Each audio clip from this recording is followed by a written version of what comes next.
माझी समस्या मिटली होती. मला फार बरं वाटलं. अरे पण मला कुठे माहीत होते की माझा आनंद दीर्घकाळ टिकणार नाही ते. माझ्यासोबत घडलेल्या दुःखद प्रसंग तुम्हाला सांगण्याआधी मी तुम्हाला ह्या पारशी हॉटेलात जेवढे दिवस व्यतीत केले ते कसे व्यतीत केले त्याचे वर्णन करू इच्छितो. हॉटेलच्या पहिल्या मजल्यावर एक लहानसा बेडरूम होता. त्याला लागूनच एक लहानसा बाथरूम होता. तेथे एक नळ होता. या व्यतिरिक्त एक मोठा हॉल होता. त्या हॉलमध्ये सर्व प्रकारचा कचरा, तुटलेल्या खुर्च्या, बेंचेस आणि इतर अशीच आडगळ होती. या सर्व अस्ताव्यस्त मी एकटाच होतो. केअरटेकर सकाळी चहाचा कप घेऊन येत असे, दुपारी जेवण आणि तिसऱ्यांदा तो रात्री 8 वाजता माझ्यासाठी जेवण घेऊन येत असे.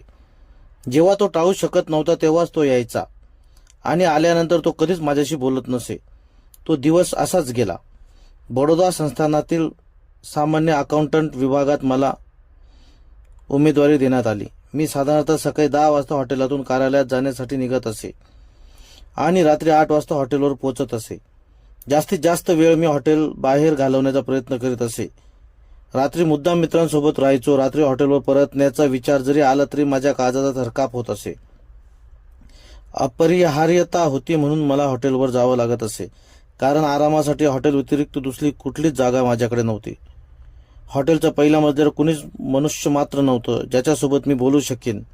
मी एकटाच होतो. तो हॉल अंधाराने पूर्णपणे भरलेला होता. तेथे ना विजेचा दिवा होता ना कुठला तेल दिवा.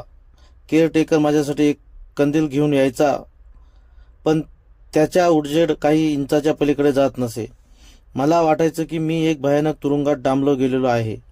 कुणीही आसपास बोलण्यासाठी नव्हतं. माणसेही सोबत नव्हती. सुदैवाने माझ्या सोबतीला पुस्तके होती, म्हणून मग मी वाचन आणि फक्त वाचन करू लागलो. वाचनात पूर्णपणे गुंतून गेल्यामुळे माझ्या एकटेपणाचा पूर्णपणे विसर पडला होता. परंतु हॉटेलमध्ये वटवाघळांनी त्यांचं घर केलेलं होतं. ते अधूनमधून विचित्र आणि भयंकर आवाज काढून इकडून तिकडे हिंडत आणि माझ्या वाचनात व्यत्यय आणत. त्यांच्या भयंकर आवाजाने मला पुन्हा माझ्या एकटेपणाची जाणीव व्हायची आणि मी एका अतिशय अनोळखी ठिकाणी अनिश्चिततेच्या समवेत राहायचो. हा विचार येऊन मी भीतीने गार पडायचो. अनेकदा मला भयंकर चीड यायची, परंतु बरेचदा मी माझी चीड आणि राग या भावनेने दूर ठेवीत असे की जरी हा तुरुंगवास असला तरी राहण्यासाठी कुठली जागा नसण्यापेक्षा हा तुरुंगवास कधीही बरा. माझी अवस्था तेव्हा आणखीनच बिघडली जेव्हा माझ्या बहिणीचा मुलगा माझं राहिलेलं सामान घेऊन मुंबईहून मला भेटण्यासाठी माझ्या खोलीत आला. खोलीतील माझी अवस्था बघून तो जोरजोराने रडायला लागला. मी तात्काळ त्याला मुंबईला पाठवून दिले. मी पारशी नाव घेऊन अतिशय दयनीय अवस्थेत